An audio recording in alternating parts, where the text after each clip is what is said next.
Hey folks, thank you for joining us again for another exciting episode of YOML. Today we are continuing on the part 2 of 3 of the book Linchpin.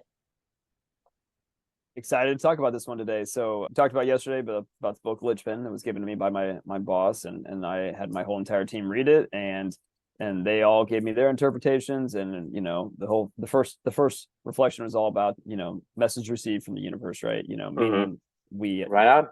yeah, I mean yeah. So today's reflection is about the most incredible artist that I've ever met. So Linchpin at the end of the day is really all about bringing your art to the workplace or Being whatever. yourself. Yeah, yourself. But You bringing, are art.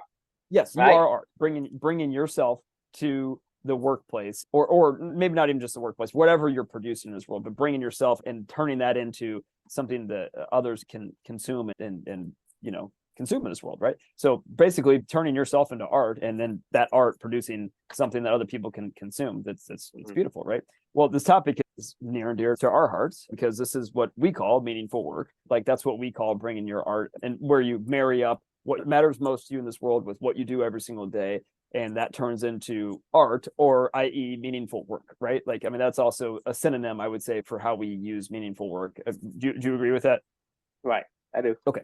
All right. For me, I was listening to this book, and Seth Godin said he defines art as the intentional act of using your humanity to create a change in another person. So Seth Godin says art is the intentional act of using your humanity to create a change in another person, meaning bringing out yourself to drive a change in some other, and causing by sharing yourself with the world with you cause a change in another human being. And these words really mattered to me a lot because as soon as I heard it, I almost started laughing and crying at the same time, because I think I'm assuming you know where I'm going with this, because there's a certain person in my life that used their humanity to their absolute fullest extent that I've ever seen, and it brought a change in another person. That person was me, and that person that brought their full act of using humanity was Amelia, my daughter. I mean, it made me start to cry and smile at the same time, because I was like, my daughter's an artist, and I mean, she was 39 days old, but Amelia was not just an artist. She was the greatest artist I've ever met in my life, because there's no other person in this world that I've ever met, even remotely close, that has inspired as much change in me than her. So if that's the definition of an artist and artistry and bringing your art into this world, like, she's the most incredible artist that I've ever met and will ever meet, probably, because she is the reason for all of this. She is the reason why I do what I do every day. She is the reason why I am talking to you right now. She's the reason why I play tennis. She's the reason why I write. She's the reason why I read. She's the reason why your magical learning journey exists. She's the reason why all these things for me, right? Hopefully someday we are inspiring other people by using our humanity and bringing ourselves to the table with our meaningful work and our meaningful relationships to create change in other people as well. And it's something that really hit me hard when I read this. And I literally almost started crying. I mean, watching her just be herself, like watching her endure and fight and be herself every single day. And like, I don't know, I've never seen somebody be more human in my life. She never spoke a word. It's hard for me to even think about it sometimes, but it also makes me smile thinking about it too. There's just so many emotions that are wrapped into watching her humanity and in operation. And I got to sit on the sidelines and watch it. I mean, I'm blessed to have gotten to sit on the sidelines and watch her in action, and it inspired more change than I could ever imagine. So my plea to anybody watching this was, get to work on bringing what's inside of you out into this world and share it with those around you. I have no idea if you're going to end up being the kind of person that inspires people like Amelia did for me. But if you have any chance in this world, it's worth it. It's worth bringing your art out and being a linchpin, in my opinion. So the question is, what artist's work has inspired you and has been a driving force in your life?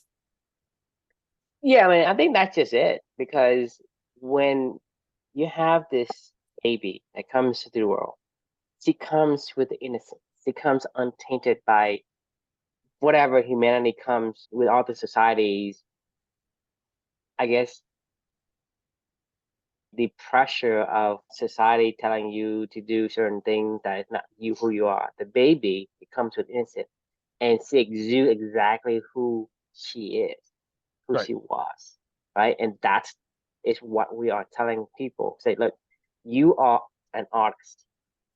By de facto, you are an artist. It is Yeah. that you have put in your paintbrush away. You have put in your talent away because you are told that, it wasn't appreciated. But I say, as long as you are being you, you will be an incredible, powerful influence to someone. You just Yeah. don't realize it. I got to pause you for a second. It was probably the most beautiful thing I think I've ever heard you say, to be honest with you. Like, I'm not like, what did you, I mean, I didn't write down. You said, you're an artist, but you put away your paintbrush, or what'd you say? Yeah, you're an artist. You are an artist Somebody by forced you to put by away by your, default, right? But you put away your paintbrush, you put away your talent because you're being told by society, the pressure to say, hey, put that away. We don't want that. We don't need that. And that is the travesty of this world. So when you look at Amelia, when she came into your world, she have changed it completely. And you can see the obvious change in Chris Sears. When I met you, you are already on that road to transformation. But the transformation from the first time I met you into today, the continued transformation, it is tremendous.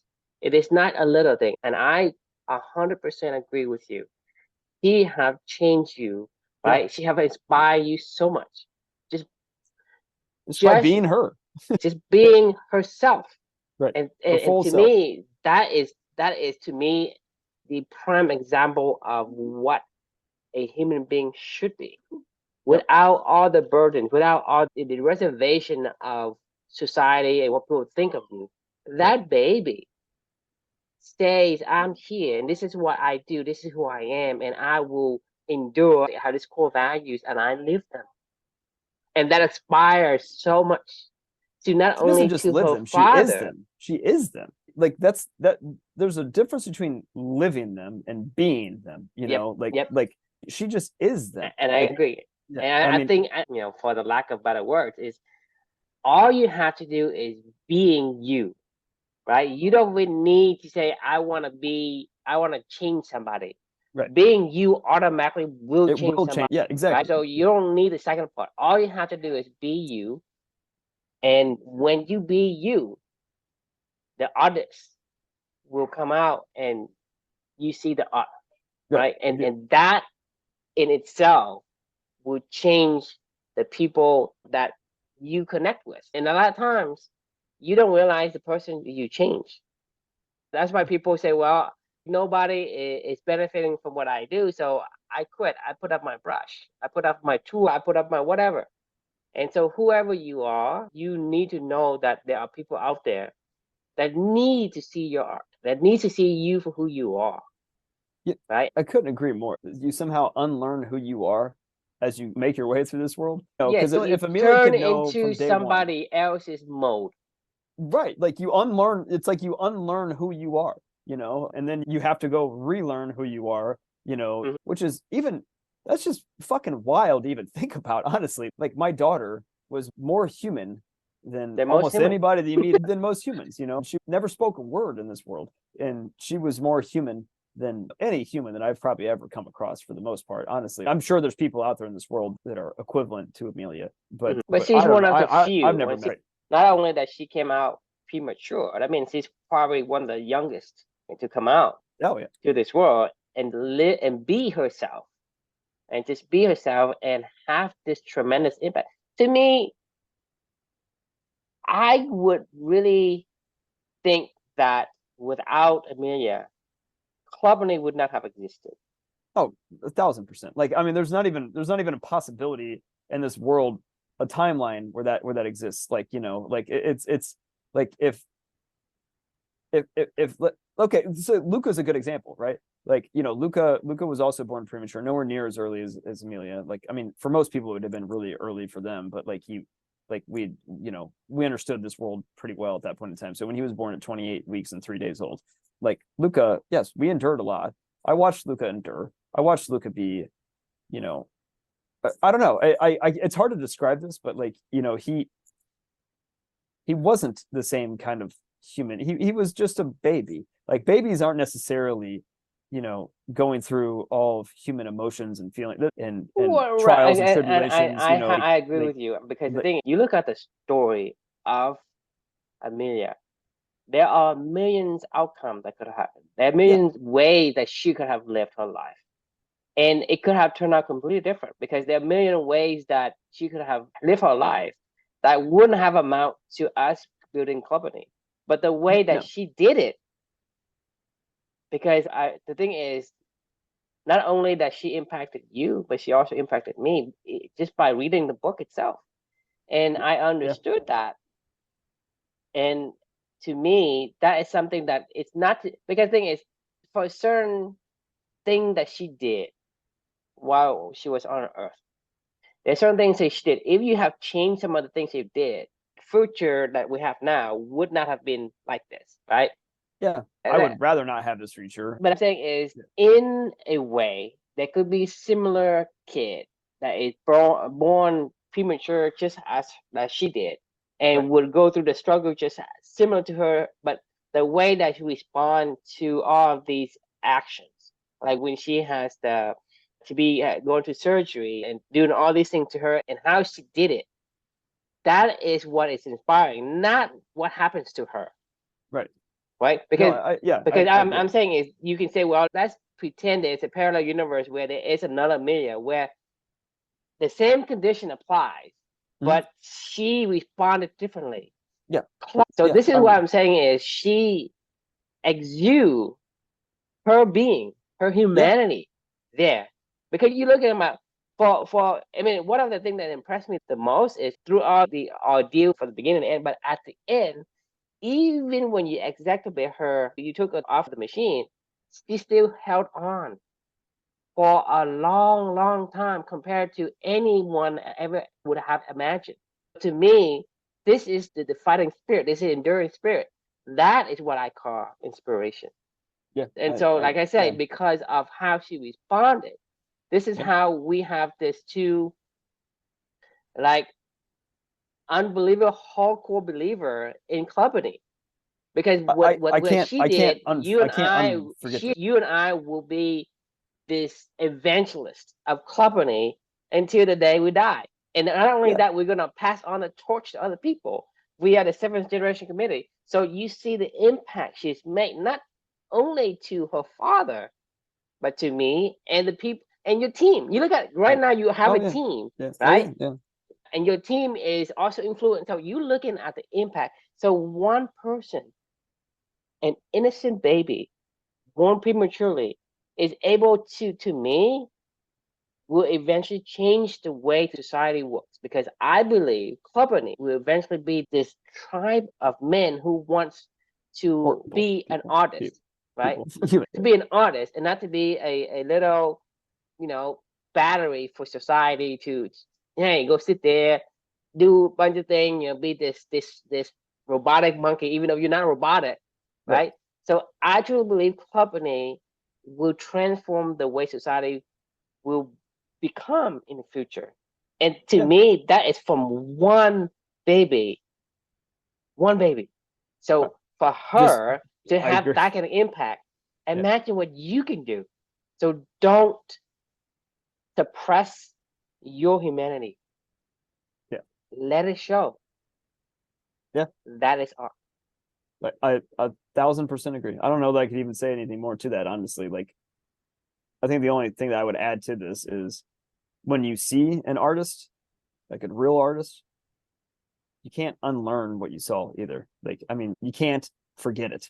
Like, you know, when I'm sure when somebody saw Picasso painting or something like that, they would never forget. When I watch Novak Djokovic or Roger Federer or Rafa Nadal play tennis, or Carlos Alcaraz now, like they're fucking artists, you know, their personality and who they are is coming out in the way that they play the game. I can't forget how Andre Agassi or Pete Sampras or other people that have been heroes of mine where you could see the artistry. Peyton Manning. I mean, you can go on and on through the sports world. They have their own character mannerism, and they do what they do, and they are who they are, and that is art. You cannot say, you know, when you look at Patrick Mahomes, you look, like, for me is I am a defensive guy. So for me, cornerbacks and defensive backs are my height. And Deion Sanders is probably the exemplary artist in terms of the corner, right? He's a RCB1. And he just basically that exemplify his character. Not only that he plays the position, but how he behaves, right? That's his art. Right? And so you, like you said, you know, Patrick Mahomes, you talking about your tennis players or whatever. These guys have a great impact on people, right? That have the same alignment. So you Yeah. never know the inspiration you can bring to people that you would never would have met. Because I've never met Deion Sanders, but he has a Yeah. big impact on my life. You look at Michael Jordan, the literal commercials, I like to be like Mike, Mm-hmm. sometimes I dream that he is me. Like Amelia has that kind of an impact on me where I'm like, if you can do it, I can do it. If you can be this pure of a human being that I've ever seen in my life, I can do it. And I'm going to do it for you and with you. And that's been my driving force. And that's what keeps me getting up every single day and taking another step for Amelia and with Amelia. Michael Jordan, I'm sure, in a lot of ways, did that for a lot of young kids playing basketball. He probably did that for LeBron James. He was like, man, if Michael Jordan could play like this, I could bring this out. I could do my own thing. To your point, like art inspires people and artists inspire Not people. only that like, it inspires people, but it's actually creates change, drives change. It's actually not hard. It's actually pretty easy because it aligns with who you are. You're just afraid to be you because society tells you, hey, that's selfish to be you. And you should not be too much of yourself. You're supposed to be more like everybody else, right? But the moment, like for me, it's like you say, well, you and I, we need to get into trouble a little bit because that's who we are. So we thrive in these conditions. We love to get into trouble. We love into creating. Let's fuck some shit up, Like I mean, Exactly. like I'm rereading right now. It's called The Inner Game of Tennis. We talked about that way back at the beginning of this whole entire journey. It's probably been 2 years since I've read that book. I love this book so much, man. And to your point, this whole book's basically about get system 2 out of the way of system 1. He flips it around in the book. This trips me up so much when I listen to this book because system 1 is your intuitive elephant, and he calls that system 2 in this book. And he calls system 1 your writer, your rational brain. So let's just go with Thinking Fast and Slow for this. You should, because I think every other book is reference the same. It's the same opposite. thinking practice. No, they reference what Kahneman is saying. System, right? He wrote this before Kahneman ever wrote a book. Like, I mean, but most book references Kahneman. Yes, no, right? Because even the happiness hypothesis, right? It resembles Kahneman because he's talking about the elephant and the rider.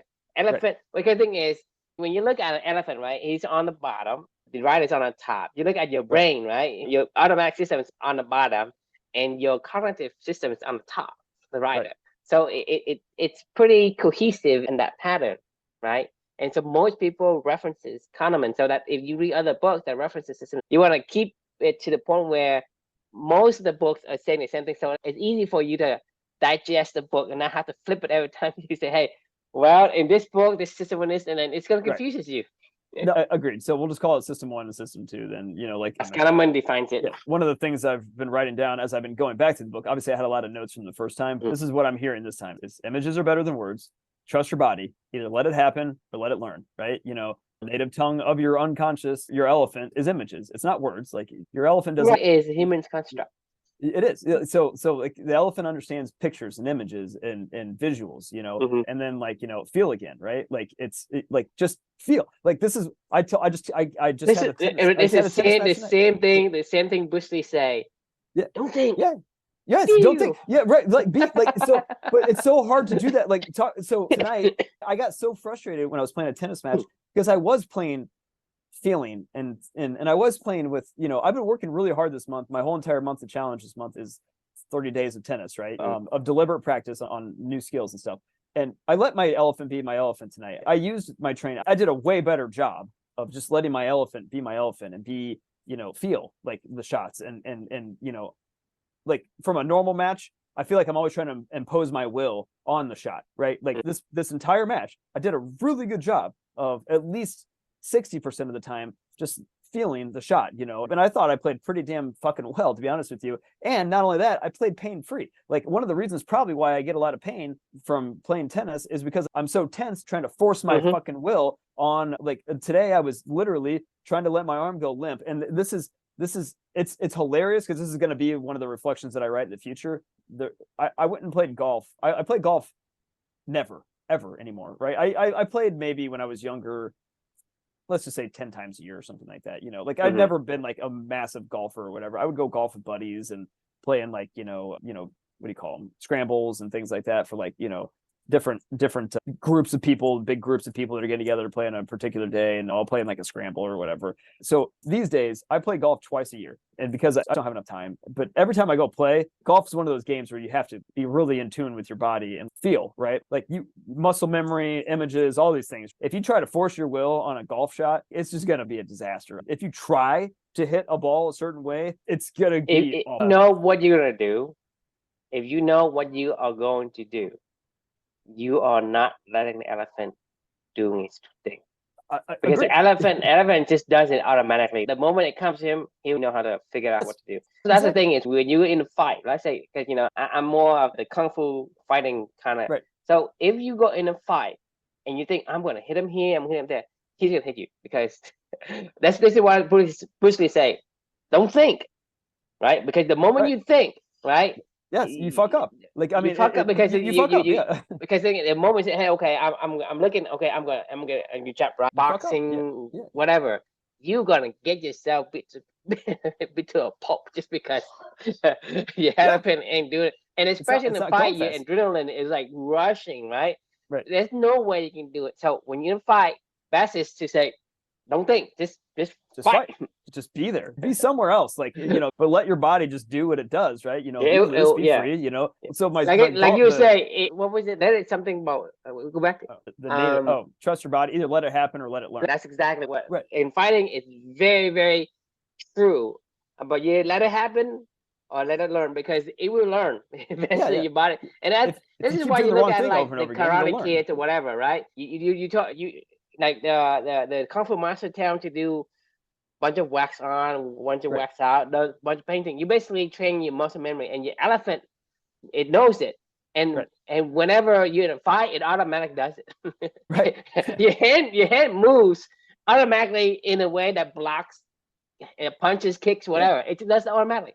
I guarantee you that's how it works, right? If people haven't, if people haven't, taken any martial arts or whatever, you have to take to the point where you have to train muscle memory. But the moment your muscle memory kicks in a fight, you don't think about it. Your muscle will take over. I say, well, I blocked that kick. You say, well, did I intend to block that kick or I intend to block that punch? Right. No, you actually block and then attack at the same time without knowing. You say, shit, like I know Kung Fu, just like the Matrix, Right, yeah. This is exactly it, because the thing is, that's how the body works. Yeah. Because the elephant, once you train it, it does it without you constantly thinking about it. Right? Because, not only that, if you don't train, the myelin builds up and your neural pathways build up, and it protects and it fires faster and faster and faster. Very fast punch. You can block it easily. Right. Because in a fight, I don't know if you've been in a lot of fights, because I am. When I was younger, I know my life, honestly. I get to fight every single day. Physical fight. Right. When you're in a fight, you don't think. If you think, you can get hit. Yeah, I believe it. I know exactly what you're saying. I've never been in fights, but I know exactly what you're saying. So, like, what I was going to wrap up with, like, the golf thing, right? So, a couple of weeks ago, I think it was maybe 3 weeks ago now, my dad's birthday was June 30th, and so it's July 26th now. So it was like a month ago or whatever. So he was like, hey, I asked him if he wanted to go golfing because my dad loves golf, right? So my dad plays golf all the time, and I think the only reason maybe I played when I was younger because it was a way for me to catch with my dad, or like friends want to go play or whatever. Like, it's something that just hang out, right? You enjoy the game, because most people always say, hey, if there's nobody there, I ain't going playing golf. I would never find me in a million years playing golf by myself on a course. Now, tennis, like I've spent 30 days playing by myself, down with my ball machine, you know what I mean? But so my dad was going, it's his birthday, and I was asking him what he wanted to do, and he's like, oh, you want to go play golf with me and a couple of my buddies? And I was like, yeah, sure. These are two of, like, his oldest friends and people that are like my surrogate fathers as well. So we schedule a tee time, and it's on the Monday, the July the 3rd, because we all kind of had it off, and they're all retired. So we get to this golf course, and I get on the first tee. I did a typical Chris move. I live literally 2 minutes away from this golf course, 2 minutes. And I was sprinting to the first tee box as my dad's calling me. This is what happens every time that I go golf with him, or anywhere really, that I try to time it to the very last second when I need to be somewhere. So they're all sitting there like going, where the fuck is Chris? And I'm flying up with my bag, like, throwing it in the car, and like, as they're announcing Sears party at 4, tea time, ready to go. And I'm like scrambling to haven't warmed up at all. And my heart's racing, and they're all on the tee box and ready to hit off the first tee. So I let them all hit first, and then I get up there and I'm like, I literally have not played golf in a year. I was like, no joke. I was like, I have not hit a club since last year in a golf outing that I played in for a scramble, around this same time last year. And I was like, I told them all, I have no idea what's going to happen today. I've been doing so many of these things and so much stuff with like tennis and reading about a lot of this stuff. I was like, you know what, Chris, like, just like I've hit golf balls many times in my life. I was like, just let your elephant do whatever it wants to today. Just relax. Who cares? Like, I mean, literally, I was like, just relax your whole body. Just go limp, like relax your hands, and see what happens. I probably played the best fucking golf that I've probably ever played in my entire life. Like to the point in time where my dad's friends were like, you're fucking with us, right? You haven't played for an entire year, because I'm like out driving them and I'm hitting fucking great shots all over the place. And they're like, Chris, it's not possible that you haven't played an entire year. And I was like, I swear to God, I'm not lying to you at all. I was like, I fucking swear to you, I have not even thought about golf, picked up a club, swung a club, not in a year. They're like, this is really fucking impressive. I was even thinking to myself, kind of fucking impressive. If I think about the best that I ever probably played golf in my life, that was probably better. Like, honestly, I was playing really good golf. I didn't keep score the whole entire time, but I probably had at least 7 pars and maybe another 7 bogeys or something like that, and like maybe a couple doubles or whatever. But like, it wasn't a bad score. I mean, it was probably would have shot like 90. I don't even know. I mean, I didn't keep score, and it was like legit 90. Like, it wasn't like, I'm pick it up, I'm 10 feet from the pen or whatever. Anyway, so my point of what I'm sharing this is like when you do just like let go and try to feel again, be yourself, like, and go back to just who you are and let yourself be a human. Like, it's just amazing what art comes out of that, to your whole point of like, it's easy, right? Easy. It's not hard because it's aligning with who you're supposed to be. So to let it all out is actually it's thrilling to let it out. So it's not like you go and you have this arduous task to be this artist or anything like that. So that's mind blowing. You think about it. People think, artist. I mean, that is so much work. I don't know if I can take it, but it's actually the opposite. It's easy, and you actually crave it. Right. You crave it more and more. Like you and I were talking about the idea, right? I don't want people to do it because I want to do it. We're not going to reveal this magical idea that we've been talking about for the past couple of days yet. So let's. But my point is, you want to have fun. You don't want to have a piece of it. Like, I say, I have this, delicious cake, and you say, well, get someone else to do it. So, no, that's my cake. I want to eat my cake. Fair enough. You will have an opportunity to eat your own cake, and we'll share some with others as well. All right, I got to go. Thanks for joining, everyone. The question we can leave for you all is, what artist work has inspired you and has been a driving force for change in your life? If that's you inspiring other people, then that's great too as well. That's the goal, right? Thanks for joining. We'll see you tomorrow for the dramatic conclusion of Linchpin Part 3.